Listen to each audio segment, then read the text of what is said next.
Imagine this, a young woman, alone in a cold stone tower, the air thick with the scent of damp straw and flickering torchlight. Her hands tremble as she stares at piles of worthless hay, commanded by a ruthless king to weave the impossible, turn it all into gleaming gold by dawn, or face the executioner's blade. Desperation claws at her throat. Then, from the shadows, a twisted little figure emerges, his eyes glinting like embers in the forge. He offers salvation, but at a price that will haunt her forever. This is the tale of Rumpelstiltskin, the one whispered to children under cozy blankets. A simple story of cleverness and comeuppance. But what if I told you that's just the veneer? A polished surface hiding a labyrinth of secrets stretching back through the mists of time. What if this fairy tale isn't a bedtime yarn at all, but a 4,000-year-old cipher etched into the collective human soul, warning us about the darkest corners of power, greed, and the human heart? Pause for a moment and let that sink in. We're not talking about some dusty relic from a forgotten bookshelf. No, this story has been alive, breathing, morphing through empires and eras, each civilization scratching their fears into its bones like graffiti on ancient walls. It's a palimpsest, a manuscript written over and over, where faint echoes of Bronze Age fires mingle with medieval whispers and industrial screams. And today, we're peeling it back, layer by treacherous layer, to uncover the true name of Rumpelstiltskin, not just the imp's moniker, but the essence of what this tale has always been screaming at us. Because once you know its real identity, you'll never see fairy tales the same way again. You'll spot the warnings in every shadow, every bargain struck in the dead of night.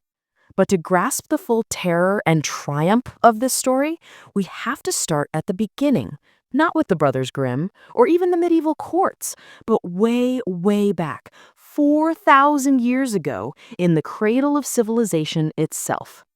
Picture the sun-baked plains between the Tigris and Euphrates Res, where the first cities rose like defiant fists against the desert sky.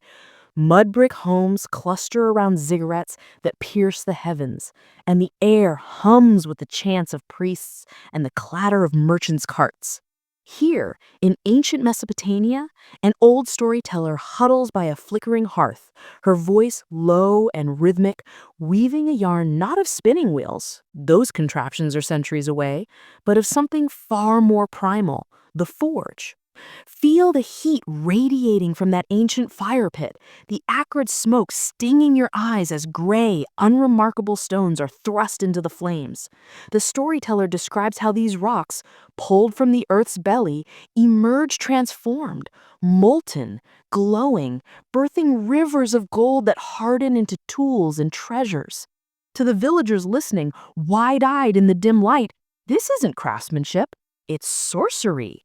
The smiths who wield this power aren't mere men. They are intermediaries with the underworld, whispering to chthonic spirits that dwell in the cracks of the earth. In the hills of Anatolia, where the Hittites guard their iron secrets like jealous lovers, these metalworkers labor in hidden caves, their hammers echoing like thunder from the gods. Whispers spread through the settlements. These smiths have pacts with demons, bargains sealed in blood and fire. They know the secret names of ores, copper from the green-veined malachite, tin from the elusive cassiterite, and utter incantations that coax metals from stone. One wrong word, one misplaced strike, and the forge could erupt in fury, or worse, summon entities from below. In this world, Rumpelstiltskin isn't a cackling gnome. He's the archetype of the smith, the enigmatic figure who holds the key to wealth and war. His straw into gold is no metaphor for textiles. It's the alchemical miracle of smelting, turning worthless earth into empire's currency. Think about it. In a time when bronze weapons could topple kings and golden idols swayed the masses, who wouldn't fear the one who controls this transformation? The miller's daughter? She's not just a hapless girl, she symbolizes the vulnerable community, bartering with forces they barely comprehend. The mysterious helper demands payment. First trinkets, then escalating to the unthinkable, the firstborn, representing the future lineage, the inheritance of knowledge or enslavement to this tech. As trade routes snake from Sumer to the Indus Valley, this tale hitches a ride, evolving with each retelling around campfires and in temple courtyards. In the shadow of the pyramids, Egyptian scribes carve similar motifs into papyrus. Gods like Ptah, the divine craftsman molding the world from chaos with his anvil and tongs. But here, the fear deepens. The Nile's floods bring life, yet the desert sands swallow secrets. Smiths are now seen as liminal beings, half human, half demon. Their workshops portals to the Duat, the underworld where Osiris rules the dead. Dive deeper into this Bronze Age psyche. Archaeological digs in modern-day Turkey reveal hidden forges, isolated from villages, surrounded by ritual offerings, bones of sacrificed animals, perhaps to appease the fiery gods. Norse sagas, echoing these ancient fears, speak of dwarven smiths like Brucker and Eitri, forging Mjolnir in subterranean halls, but always extracting vows or limbs in return. Waylon the Smith, legendary across Europe, is captured by a king, hamstrung to prevent escape, forced to craft wonders while plotting vengeance. His tale bleeds into Rumpelstiltskin's, the crippled, vengeful artisan who twists fate with his skills. In this foundational layer, the story isn't about whimsy, it's a survival manual. Bronze Age societies were exploding with innovation, wheels, writing, warfare, but at what cost? The imp's rage when named? That's the community's triumph in demystifying the craft, learning the true names of processes, bloomery smelting, alloy ratios. Speak them aloud and the magic dissipates. The power shifts from the secretive few to the many. Yet, the bargain lingers as a caution. Progress demands sacrifice. Your tools gleam, but your soul pays the toll.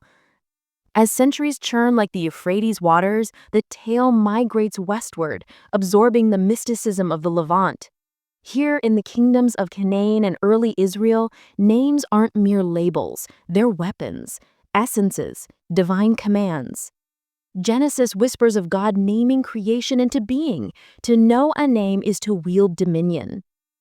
Enter the second stratum, the supernatural pact, where our Smith morphs into a demon whose true identity is the ultimate vulnerability.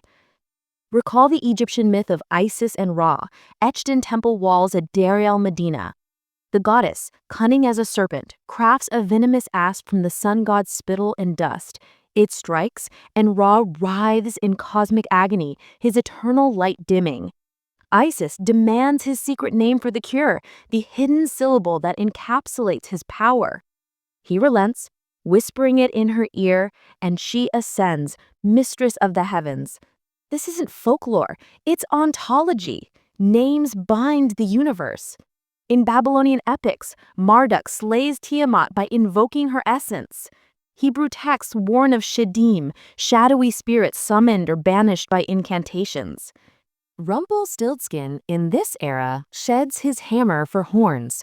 He's now a shad, a daemon, a trickster from the betwixt realms, offering boons with strings attached. The daughter's desperation mirrors Eve's temptation, a forbidden deal for forbidden knowledge. Her salvation? Not gold or might, but nomenclature. Jewish folklore brims with this, protective amulets inscribed with divine names. False monikers for children to evade Lilith's crail theft. Call a robust boy altar, old, or a frail one nakama, comfort, fooling the demons. The tale embeds this wisdom. Guard your name, uncover your foes. By the Iron Age, as empires clash and fall, Assyria's iron chariots thundering across plains, the story hardens. The straw now evokes chaff from threshing floors, worthless yet transmutable, symbolizing alchemy's quest. Greek influences creep in. Hephaestus, the lame god of forges, exiled yet indispensable, demanding tributes from Olympus. His volcanic lair mirrors the imp's earthen rift. This lair pulses with tension, the thrill of forbidden pacts, the dread of eternal debt. Imagine midnight rituals in olive groves where merchants invoke entities for prosperity only to lose their heirs to the bargain. The child's demand? It's generational, knowledge passed or cursed, echoing Abraham's near sacrifice, a test of faith in unseen powers. As we bridge to later epics, feel the story's weight accumulating, each retelling a scar on its hide. But we're just scratching the surface. The true darkness awaits in feudal shadows, where kings and courts twist the narrative into something intimately predatory. Picture this: a moonless night in a medieval German village, the kind where fog clings to cobblestones like a thief's cloak. Torches gutter in iron brackets outside the miller's house, and inside, a father, face flushed from too much ale, boasts to a passing noble. "My daughter," he slurs, pounding the table, "she can spin straw into gold, pure, glittering gold." The noble's eyes narrow, greedy as a hawk's.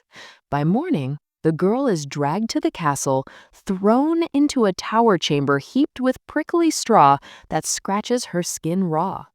The king's voice echoes through the iron-barred door. "Fill this room with gold by dawn, or your pretty head rolls." The lock clicks. Silence swallows her sobs. Then a scrape, like claws on stone. A flicker in the corner. A small man steps from the gloom, his silhouette warped, his grin a slash of white in the dark. "Need help, Liebling?" His voice is honey over gravel. He spins the wheel that wasn't there a heartbeat ago, and the air fills with a metallic hum. Straw flies, threads of sunlight burst from his fingers, and by sunrise, the room glitters like a dragon's hoard. Payment? Her necklace first, then her ring. On the third night, when she has nothing left but the child quickening in her belly, he names his price. The baby. She nods, numb, because what choice does a prisoner have? This is the Rumpelstiltskin you think you know. Medieval, Germanic, wrapped in Grimm's ink. But stand in that tower with me a moment longer. Smell the tallow candles. Hear the rats skittering in the straw. This isn't just a fairy tale anymore. This is the third layer of our 4,000-year palimpsest, and it's soaked in the sweat of feudal terror, the stench of coerced consent, and the bitter aftertaste of a woman's body used as currency in a game played entirely by men. Rewind the clock to the 12th century, when Europe was a chessboard of lords and serfs. Castles perched on hills like vultures, and every village owed tithes in grain, labor, and daughters. The miller in our story isn't some bumbling fool. He's a mid-tier bureaucrat, the man who controls the grindstones that turn harvest into bread. His boast isn't drunken stupidity, it's calculated ambition. One lie to the right ear, and his family leaps from mud-floor poverty to silk-lined privilege. But the game is lethal. One wrong word, and the Lord's men drag you to the gallows for insulting his honor. Courts were theaters of death, where flattery could buy a title, and a careless syllable could buy a noose. Now step into the daughter's skin. She's maybe 16, raised to obey, her value measured in dowry and fertility. The king who locks her up isn't a cartoon tyrant, he's the system incarnate. Absolute monarchy means his whim is law, his greed a divine right. He doesn't want gold for taxes. He wants it because he can demand the impossible and watch people break trying to deliver.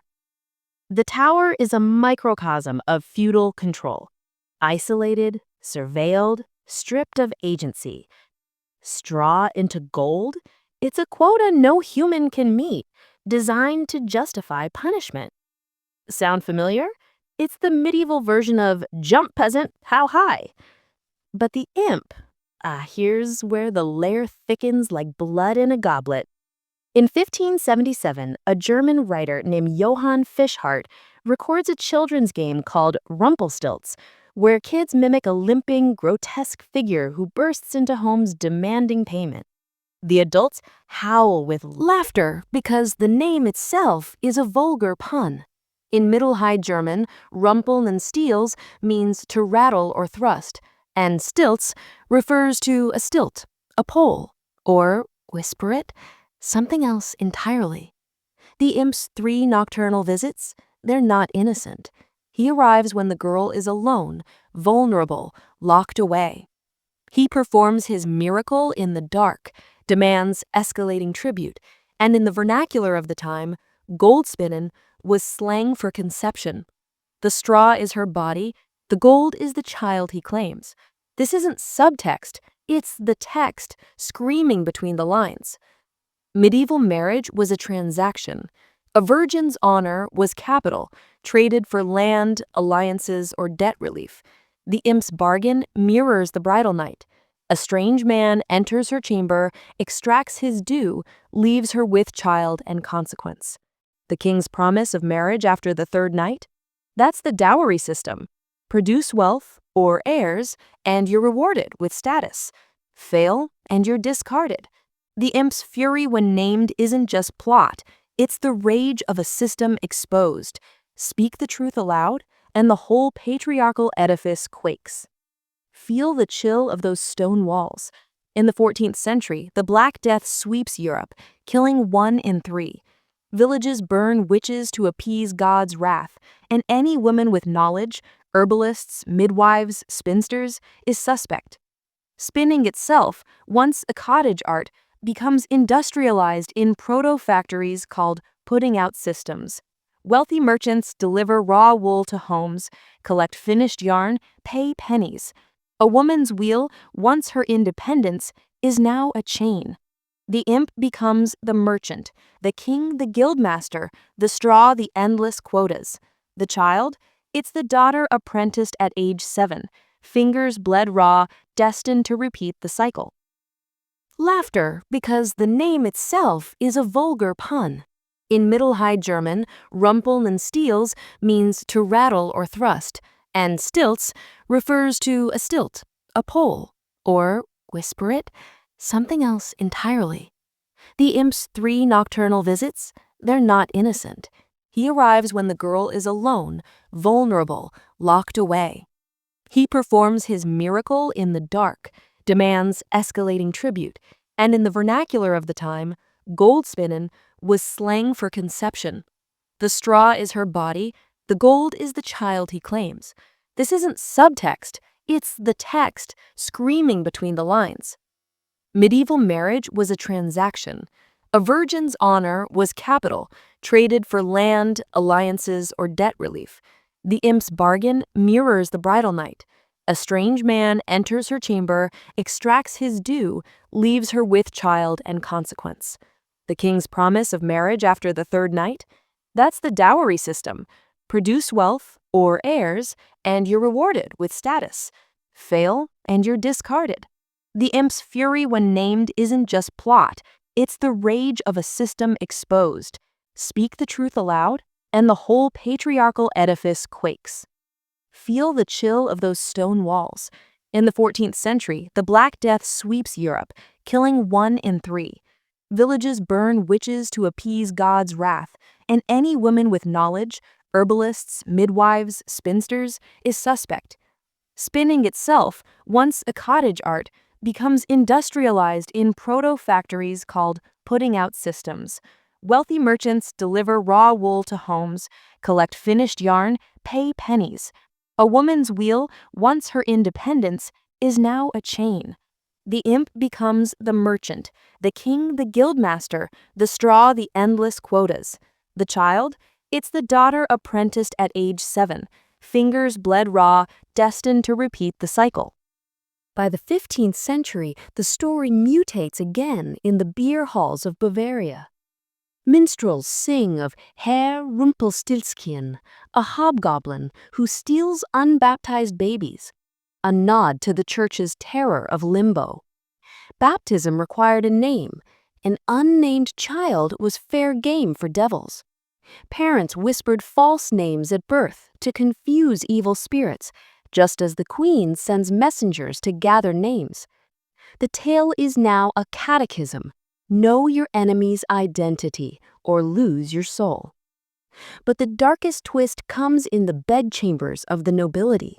Arranged marriages between children, girls as young as 12, were common. The first night was a ritual of pain and power. Chronicles record brides weeping as strangers claimed their due. The imp's 3 visits mirror the 3 nights a lord could demand before the marriage was binding. The final payment, the child, is the heir who secures the bloodline. The queen's victory in naming him? It's the rare moment a woman flips the script, using wit to escape the trap. Stand in a 13th century scriptorium, where monks copy manuscripts by candlelight. They illustrate Rumpelstiltskin with a hunched back, cloven feet, and a leer, because physical deformity was proof of moral rot. Disabled artisans like the legendary Wayland the Smith were both revered and reviled. The imp's limp isn't random. It's the mark of the outsider, the craftsman whose skill threatens the social order. Kings cripple smiths to control them, literally, in Wayland's case, hamstringing him so he can't flee. The imp's self-destruction, when named, it's society's fantasy of eliminating the threat without reforming the system. The king keeps his throne, his gold, his queen. The outsider is torn apart. Now, listen to the women's voices, faint but fierce, in the margins of history. In 1431, Joan of Arc is burned for wearing men's clothes, defying gender roles. In 1487, the Malleus Maleficarum declares women more susceptible to witchcraft because of their insatiable carnal lust. The imp's bargain is the accusation. She invited the devil, she deserved the consequence. Yet folk tales preserve resistance. In some versions, the queen doesn't guess the name, she overhears the imp bragging in the woods, a nod to women's networks of gossip and survival. The messengers aren't royal spies, they're maidservants, midwives, laundresses trading secrets over washtubs. By the 16th century, the printing press explodes. Pamphlets spread the tale across the Holy Roman Empire, each printer adding flourishes. In one, the imp rides a goat. In another, he's a Jew with a hooked nose, anti-Semitic libel that will haunt Europe for centuries. The story absorbs the era's xenophobia. The outsider is always the threat, never the system that exploits. But the medieval layer's genius is its intimacy. The Bronze Age feared technology. The ancients feared demons. The medieval mind feared the man in the next room. The tower isn't just a prison, it's the marriage bed, the birthing stool, the confessional where secrets are extracted.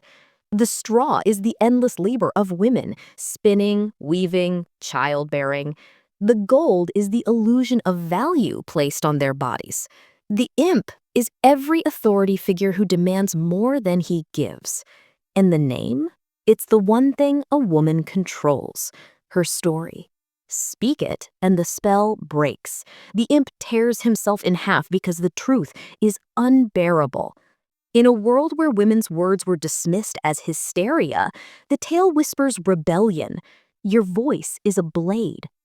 As the Renaissance dawns, gunpowder and galleons will carry the story across oceans, but the medieval scar remains.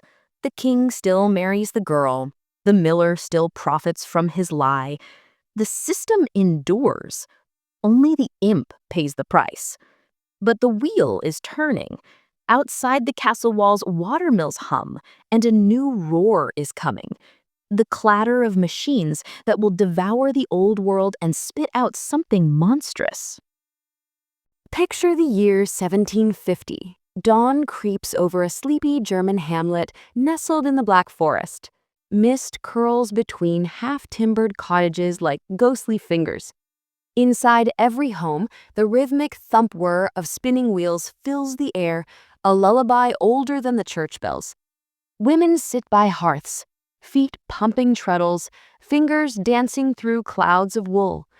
They spin while nursing babies, while singing ballads of lost lovers, while trading gossip sharper than any blade.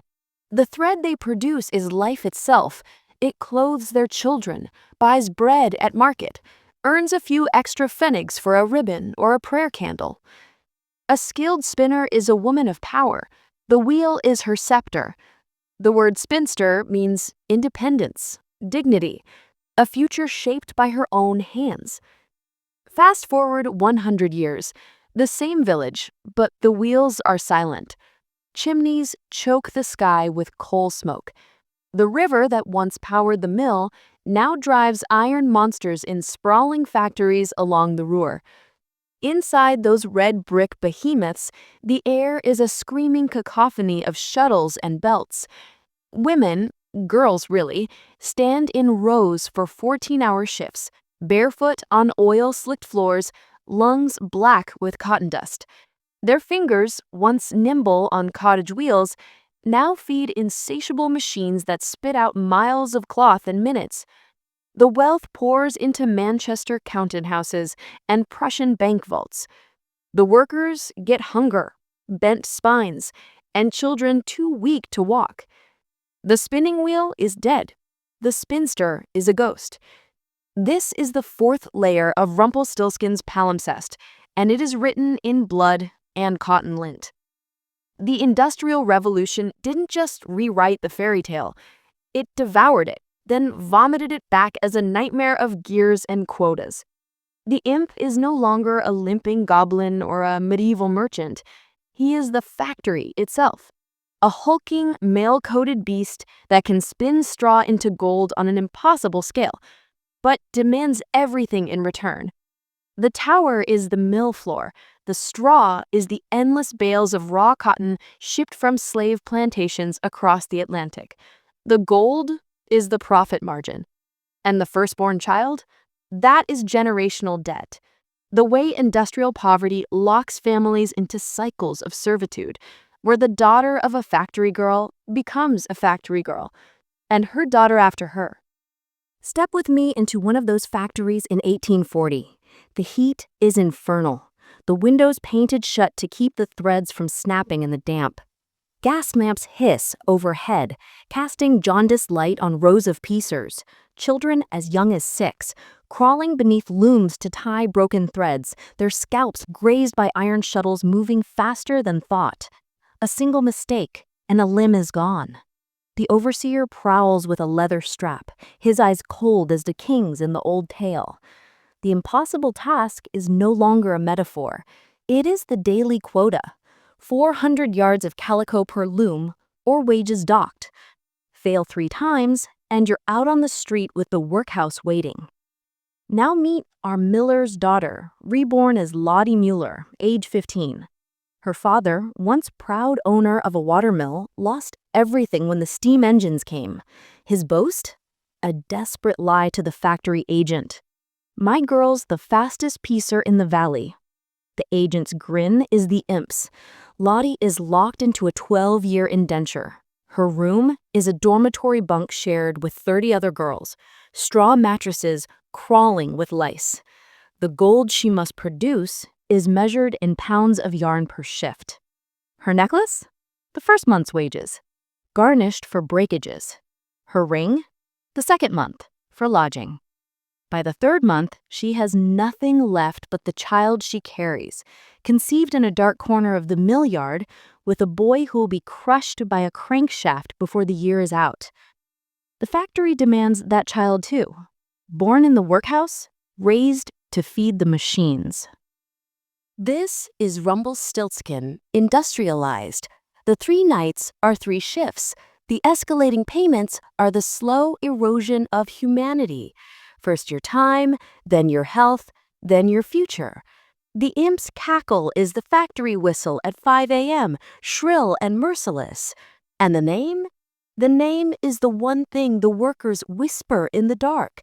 Capital, Ausbeutung, Lohnsklaverei. Speak it aloud and the spell should break, but the machines keep roaring. feel the vibration in your bones. In 1811, in Nottingham, England, the Luddites smash frames in the night, masked men with sledgehammers crying, "Ned Ludd will save us." They are not madmen, they are the Queen's messengers, riding through the land, gathering names, names of owners, names of machines, names of the system that devours children. In some factories, workers secretly carve Rumpelstiltskin into the loom beams, a talisman against the imp. When the name is spoken in union meetings, the bosses tremble. But the army is called. The frames are rebuilt. The children return to their posts. By 1833, the Factory Acts are passed. 10 hours for children under 13, inspectors to enforce it. A victory? Hardly. The imp simply adapts. He moves the factories to the countryside where no inspector dares tread. He imports Irish famine refugees, desperate for any wage. He installs faster machines, self-acting mules that spin 1,000 threads at once. The quotas rise, the straw piles higher, the gold flows faster. And the child, the firstborn, is still claimed, now in the form of 12-year-olds working night shifts, their growth stunted, their lungs rotting with bisonosis. Listen to the songs they sing to keep from going mad. In the weaving sheds of Lancashire, women chant a ditty older than the Grimm brothers. Click-clack goes the shuttle, straw to gold, but who's the scuttle? Master's pocket, worker's grave. Name the beast and be his slave. No, name the beast and watch him rave. The tune is jaunty, but the eyes are hollow. They know the ending. In the original oral tales the Grimms collected, the imp doesn't tear himself apart. He flies out the window on a cooking ladle, ridiculous and defeated. But in the factories, the workers rewrite it. In their version, when the name is spoken, Capitalism, the imp does rage. He stamps his foot so hard, the factory floor cracks, and he plummets into the boiler room, swallowed by his own fire. The machines stop. The gold turns back to straw. The children run free. But the Grimms, writing in 1857, can't allow that. They're nationalists, moralists, architects of a unified Germany. Their study smells of pipe smoke and ink. Outside, Prussia marches toward empire. Wilhelm Grimm crosses out the ladle escape. Too soft, too forgiving. He writes the violent ending. The imp drives his leg into the earth, tears himself in two, blood and screams. Why? Because the new Germany needs monsters destroyed, not merely outwitted. The factory owners are the new kings, and they must remain blameless. The system is sacred. Only the supernatural outsider, the imp, the worker, the rebel, must be obliterated. Yet the workers know better. In 1844, the Silesian weavers rise. They marched with banners. We weave the shroud of the old world. The army shoots them down, but the song spreads. In 1868, the first trade unions form in secret. They meet in pubs, whispering names: Marx, Lassalle, Bebel. Each name is a guess at the imp's identity. Each guess brings them closer to breaking the spell. Stand in a Manchester slum in 1870. A girl named Eliza, descendant of Lottie Mueller, learns to read by gaslight. She devours Das Kapital, smuggled in brown paper. The words are the messengers riding through the land. When she speaks them aloud in the mill courtyard, the factory is the imp, the profit is the gold, the child is our future. The other workers fall silent. The overseer hears. She is sacked. But the name is out. it cannot be unsaid. The industrial layer is the most brutal because it is the most real. The Bronze Age feared the forge's fire. The medieval mind feared the Lord's bed. But the 19th century lived the imp's bargain. The straw was cotton picked by enslaved hands in Georgia. The gold was profit that built palaces in London and Berlin. The child was the millions of factory children whose bones lie in unmarked graves. And the true name was never Rumpelstiltskin. It was capital. Speak it, and the spell begins to crack. But the imp is cunning. He changes his name every generation. Corporation, globalization, gig economy. Algorithm. Yet the pattern holds. The tower is still there. The straw piles higher. The demand for gold is infinite. And somewhere in the dark, a woman is learning the name.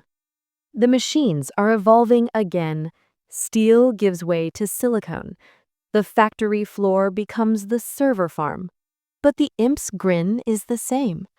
And the final layer, the one that will make your blood run cold, is already being written in the glow of screens. Picture the year 1857, a quiet study in Kassel, Germany.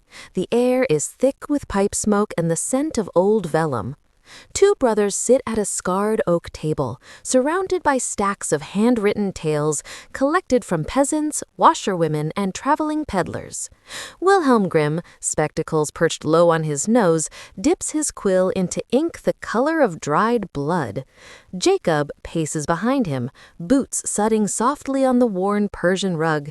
Outside, the German states simmer with nationalist fervor. Prussia's Iron Chancellor is forging a new empire, and every story, every song, every fairy tale must serve the cause. The brothers are not mere collectors. They are architects of a national soul. On the table lies a tattered manuscript, an oral variant of Rumpelstiltskin scribbled down from a Hessian spinner named Dortchen Wild. In her telling, the imp is a comical little man with a red cap. When the queen guesses his name, he hops about in fury, then flies out the palace window on a wooden soup ladle, cacking like a goose. The peasants loved it. Children giggled. But Wilhelm's pen hovers. He frowns. Too soft, he mutters. Jacob nods. Evil must be destroyed, not mocked. Wilhelm crosses out the ladle. He writes a new ending. The imp, seized by demonic rage, stamps his right foot so deep into the floor that it sinks to the thigh. Then, with both hands, he tears himself in half, from crotch to crown. Blood sprays. The palace echoes with his death streak. The queen faints. The king smiles. The tale ends.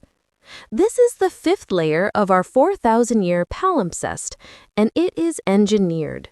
Not born from oral tradition, not whispered by firelight, but crafted in a nationalist laboratory.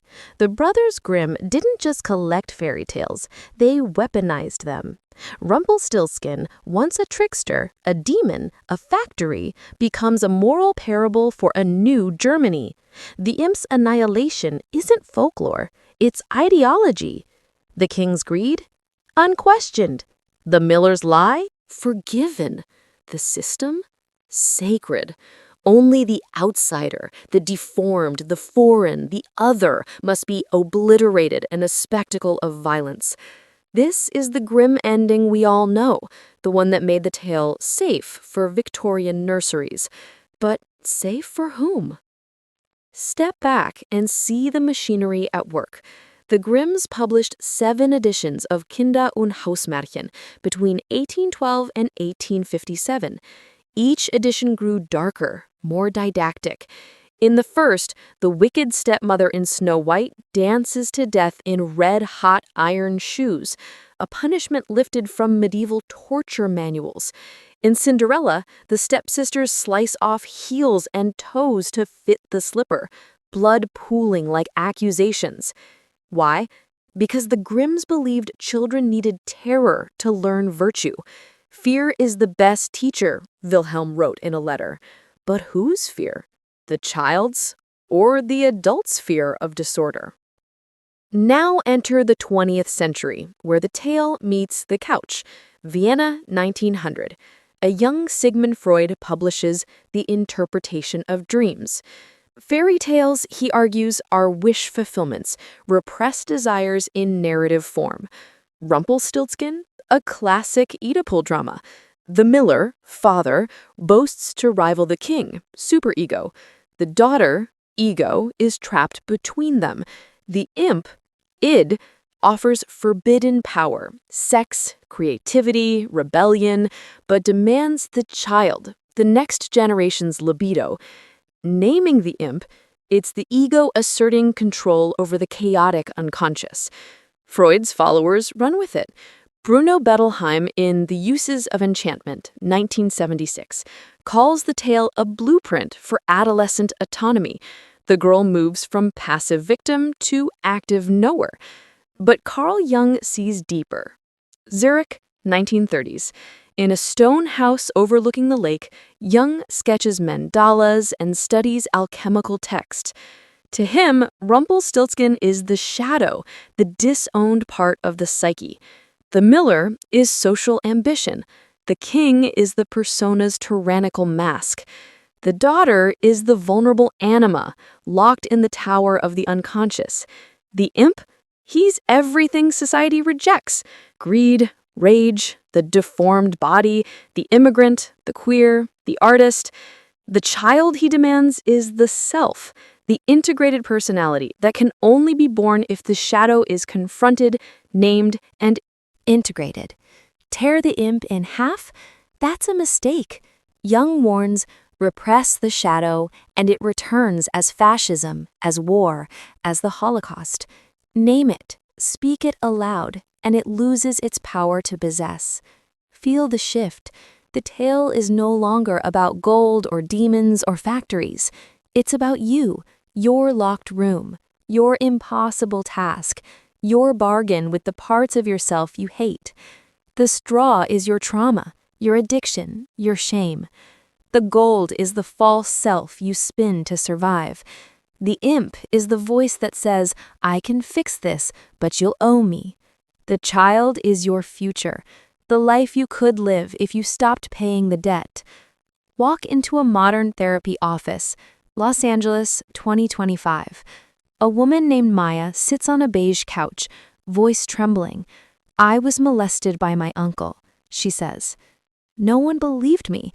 They said I was lying for attention. The therapist nods. That's your Rumpelstiltskin, the secret that keeps demanding payment, your silence, your self-worth, your relationships. What is its name? Maya closes her eyes. Gaslighting. The word hangs in the air. She says it again, louder. Gaslighting. The spell cracks. She doesn't tear herself apart. She begins to heal. This is the psychological layer, the one that makes the tale eternal. Every era rewrote it to name its own imp. Bronze Age, technology. Ancient world, demons. Medieval, patriarchy.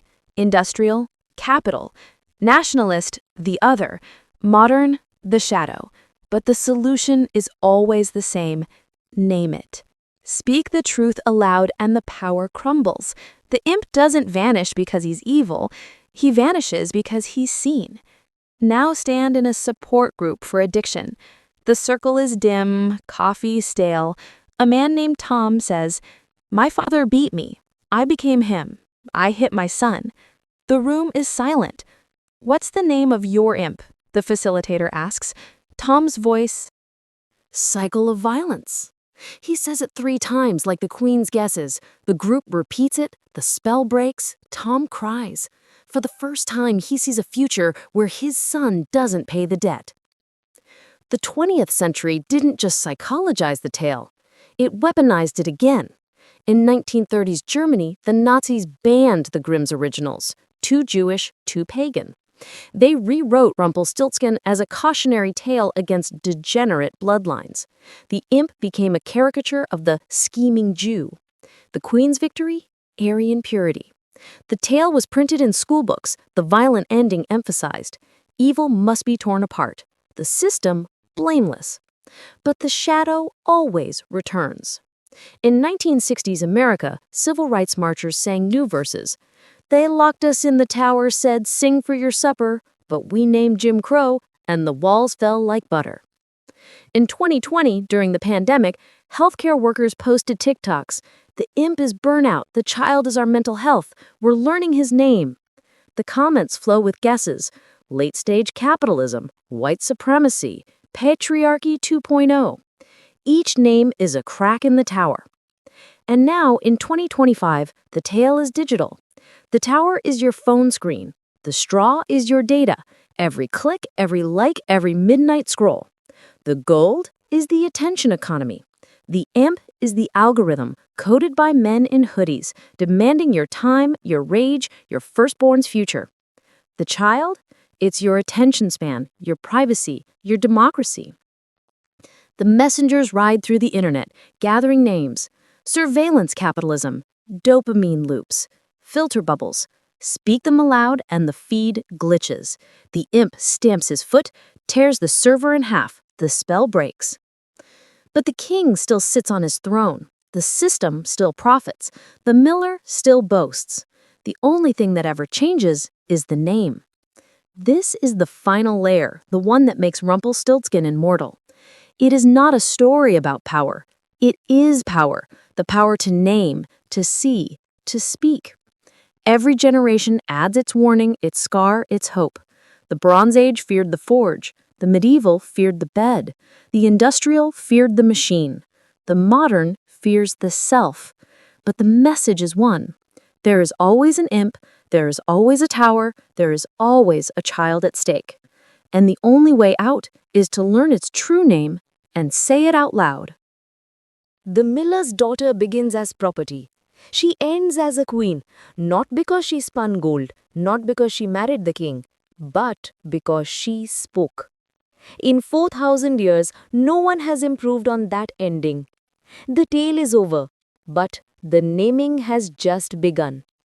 Imagine the final stroke of midnight on the longest night humanity has ever known. The tower is no longer stone or brick or steel. It is you. The straw is every unprocessed wound, every silenced scream, every debt you owe to ghosts you never met. The gold is the mask you polish for the world. The perfect job, the curated feed, the smile that says, "I'm fine." The imp stands in the corner of your mind, smaller than a thought, louder than thunder. He has no fixed shape. Sometimes he's your father's voice, sometimes the algorithm that knows you better than you know yourself, sometimes the reflection you avoid in the mirror.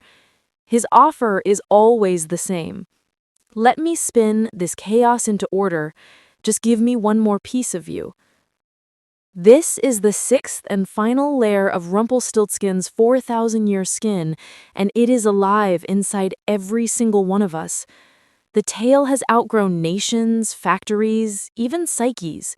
It is now a virus of meaning mutating faster than we can name it. The Bronze Age forged it in fire. The ancients bound it in words. The medievals chained it to flesh. The industrials fed it coal. The nationalists weaponized it, the psychologists mapped it, and now, in the flickering blue light of 2025, you are the battlefield. Stand in a server farm at 3 a.m. somewhere in Nevada. Rows of black monoliths hum like sleeping dragons. Inside, trillions of data points, your searches, your heartbreaks, your late-night purchases, are spun into behavioral gold. The algorithm is the imp. Genderless, ageless, tireless. It knows your name, but you do not know its. It offers miracles. One more scroll and you'll feel less alone. Payment? Your attention first, then your sleep, then the child, your future self, the one who could have built something real instead of doom scrolling into oblivion. The tower is your pocket. The lock is a notification ping. But the messengers are writing again. They are not on horseback. They are in group chats, in burner accounts, in encrypted threads. They gather names, doom scrolling, FOMO, and shitification, attention theft. Every post, every meme, every viral thread is a guess. When the algorithm glitches, when the feed stalls, when the ad fails to load, the imp stamps its foot. Servers overheat, the spell flickers. Now, step into a quiet apartment in Mumbai, 2025. A 28-year-old named Arjun stares at his phone. He hasn't slept in 36 hours. His startup failed, his girlfriend left. His mother's voice message, "Beta, when will you settle?" loops in his head. The straw is his anxiety. The imp whispers, "Open the app. One more job listing, one more reel, one more hit of dopamine." Arjun's thumb hovers. Then he remembers the old story his grandmother told him, the one About the girl who named the monster. He types into the search bar, "Why can't I stop scrolling?" The results flood in. Articles, studies, confessions, names. He reads one line. "The algorithm is designed to keep you in the tower." He says it aloud. Algorithm.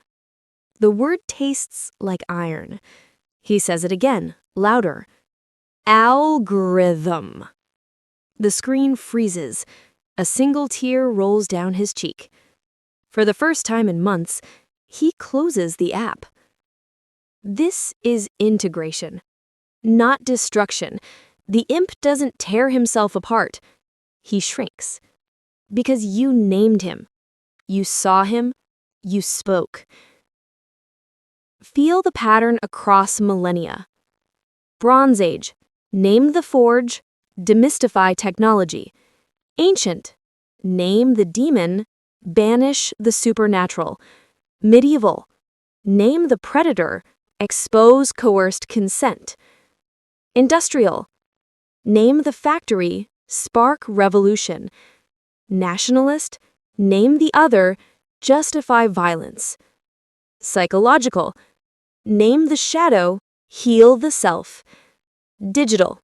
Name the code. Reclaim your mind. The tower is always there. The straw never runs out. The imp never dies. He just changes clothes. But the weapon, the only weapon, remains the same.